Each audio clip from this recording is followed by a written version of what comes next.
11th class आप Thallophyta पढ़ रहे थे और थैलोफाइटा के बारे में पिछली क्लास में आपको बतलाए हैं। आज आप शैवाल के 3 प्रमुख वर्ग के बारे में जानेंगे। ये पहला वर्ग है क्लोरोफाइसी, जो कि विभाग ये है क्लोरोफाइटा, उसी से ये वर्ग आया है क्लोरोफाइसी।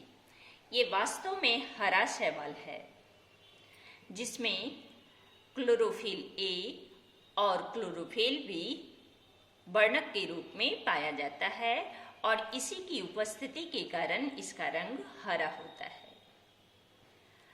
आप स्पायरोगैरा को 9th क्लास में देखे होंगे माइक्रोस्कोप से। ये आपका हरा शैवाल है।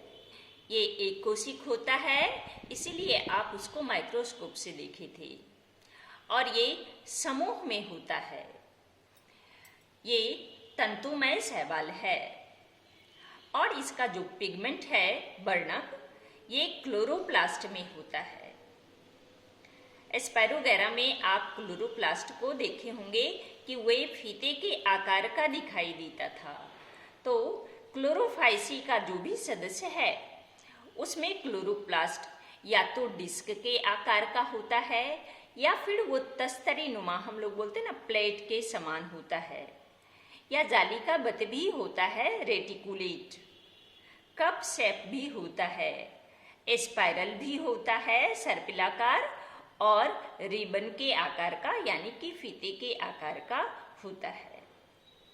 कोशिका भित्ति प्रायः इसकी कठोर होती है, जिसकी भीतरी सतह पर सेल्यूलोज के कारण ही ना वो कठोर होता है। सेल्यूलोज निर्जीव पदार्थ है और बाहरी सतह पर पेक्टोज होता है। क्लोरोप्लास्ट में पायरेनोइड्स, ये शब्द ना, पायरेनोइड्स शब्द भी आप 9th क्लास में पढ़े होंगे। ये वास्तव में स्टार्च है। स्टार्च एक प्रकार का कार्बोहाइड्रेट है। तो इसका जो भोज्य पदार्थ है, संचित भोज्य पदार्थ, स्टार्च के रूप में पाया जाता है।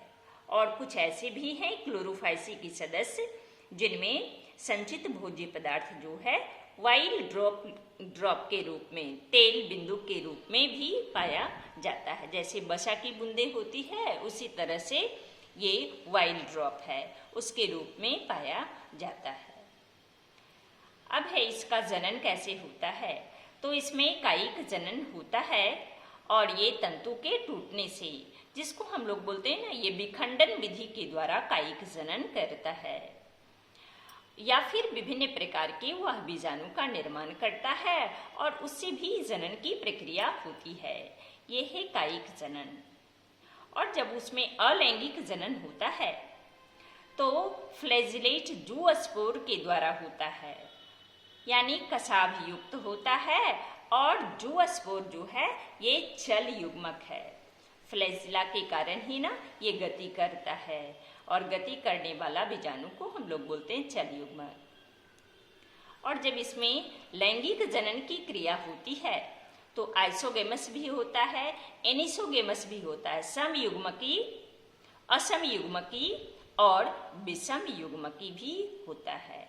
आपको थैलोफाइटा में ये तीनों टर्म, आइसोगेमस, एनिसोगेमस और ओगेमस, तीनों टर्म को हमने आपको बतला दिया है। इसका एग्जाम्पल है क्लोरोफाइसा के सदस्य हैं, मुख्य रूप से प्रमुख सदस्य है क्लैमाइडोमोनास, फ्लैजिला पाया जाता है, वॉलबॉक्स, यूलोथ्रिक्स, स्पायरोगैरा और कारा। ये सब क्लोरोफाइसी यानी हरा शैवाल है। और इसका उपयोग भी है, भोज्य पदार्थ के रूप में इसका उपयोग किया जाता है, चारा के रूप में भी इसका उपयोग किया जाता है।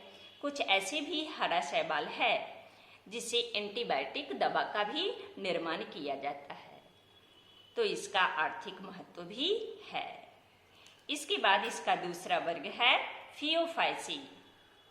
ये वास्तव में भूरा शैवाल है और इस शैवाल का रंग क्लोरोफिल ए, सी, कैरोटीन और जेंथोफिल के कारण होता है।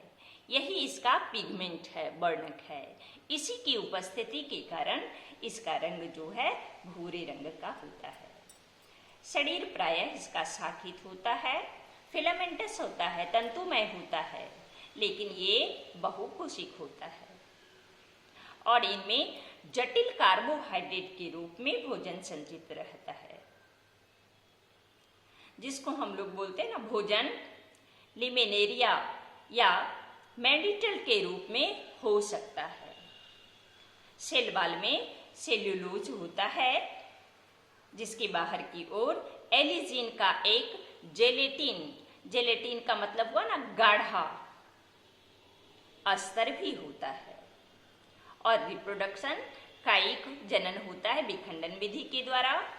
अलैंगिक जनन तो ये बाइफ्लैजेलेट द्विकशाभ पाया जाता है चल बीजाणु द्वारा, लेकिन ये असमान होता है चल बीजाणु, एक बड़े आकार का एक छोटे आकार का फ्लैजेला युक्त होता है। और लैंगिक जनन समयुग्मकी, असमयुग्मकी, विषमयुग्मकी।